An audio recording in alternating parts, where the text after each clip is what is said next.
देखिए ये तड़का जो तैयार किया था ये इसके ऊपर डालने के, इसमें मैंने एक हरी मिर्च भी डाल दी है।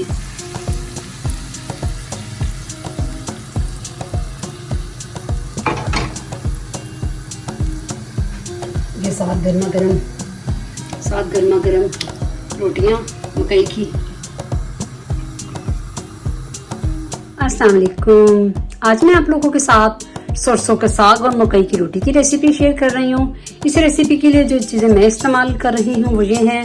ये 1 किलो मेरे पास सरसों का साग है जिसको मैंने अच्छे से बारीक बारीक काट के धो लिया है। 50 ग्राम मेरे पास पालक है, इसको मैंने काट के अच्छे से धो लिया है। इसके अलावा 100 ग्राम मैं ब्रोकली यूज़ कर रही हूँ, इसको भी मैंने मोटा मोटा काट लिया है। 50 ग्राम मेरे पास ये मेथी है, ये मेरे पास फ्रीज की हुई है। और 3 हरी मिर्चें हैं दरमियाने साइज की। और नमक मैं 1 टीस्पून डालूंगी, अगर कम ज्यादा होगा तो बाद में देख लेंगे। और तड़के में मैं ये प्याज, लहसुन, अदरक और भुना कुटा सफेद जीरा इस्तेमाल करूंगी, साथ इसमें देसी घी डालेंगे। तो चले स्टार्ट करते हैं। सारा कुछ मैं प्रेशर में डाल देती हूँ। मैं प्रेशर के साथ बना रही हूँ। इस प्रेशर में सिर्फ और सिर्फ 10 मिनट लगेंगे, साग तैयार हो जाएगा। सारा हम इसमें डाल देंगे।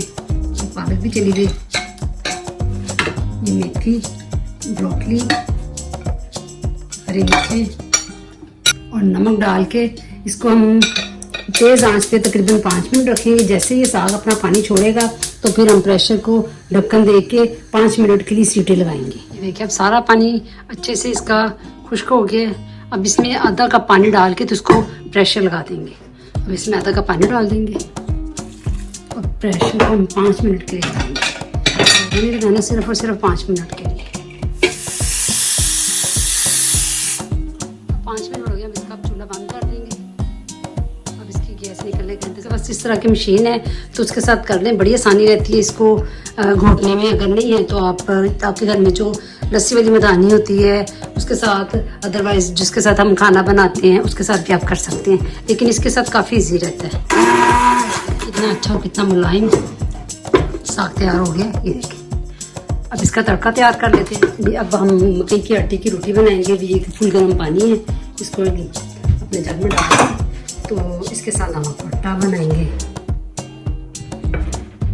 हल्का हल्का पहले पानी डालेंगे, फुल गर्म पानी डालना है, इससे रोटी बहुत अच्छी बनेगी। थोड़ा थोड़ा पानी करके डालेंगे। ये देखिए सारा आटा गीला हो गया। अब इसको 2-3 मिनट के लिए छोड़ देंगे, फिर इसको गूंथते हैं।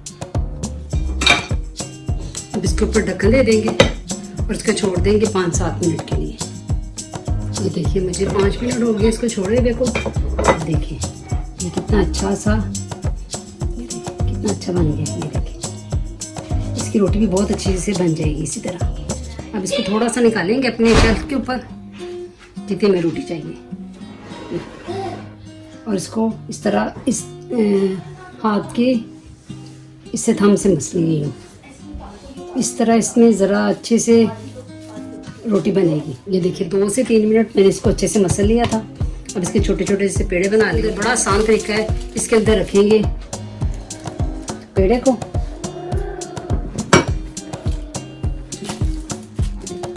और इसके ऊपर ये डाल के इसको हाथों से हल्का हल्का कर देंगे ताकि रोटी भी ना हमारी ख़राब हो और अच्छे से बन जाए।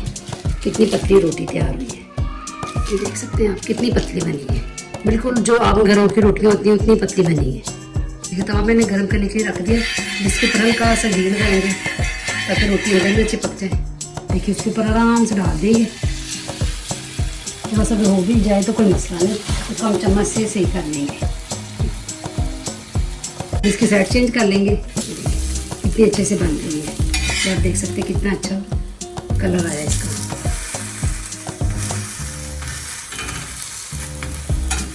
अब इसको उतार देंगे, अब दूसरी डाल देंगे, हल्का सा घी लगाएंगे, दूसरी डाल देंगे इसी तरह आराम से। इस तरह सारी रोटियां बना लेंगे। मैंने इसमें कुकिंग ऑयल डाल दिया, अगर आप चाहें तो आप देसी घी भी डाल सकते हैं, आपकी मर्जी है। तो अब मैंने इसमें प्याज डालूंगी।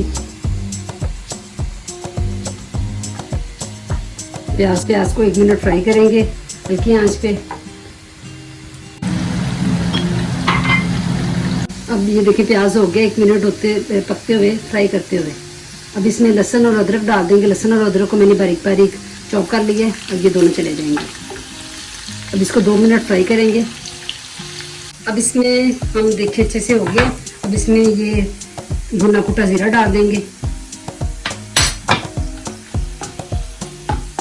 साग का तड़का जो है ना हमारा तैयार हो गया।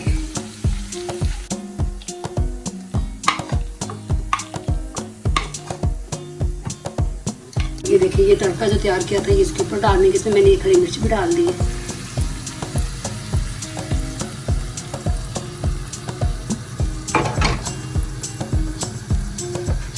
ये साथ गर्मा गर्म रोटियां मकई की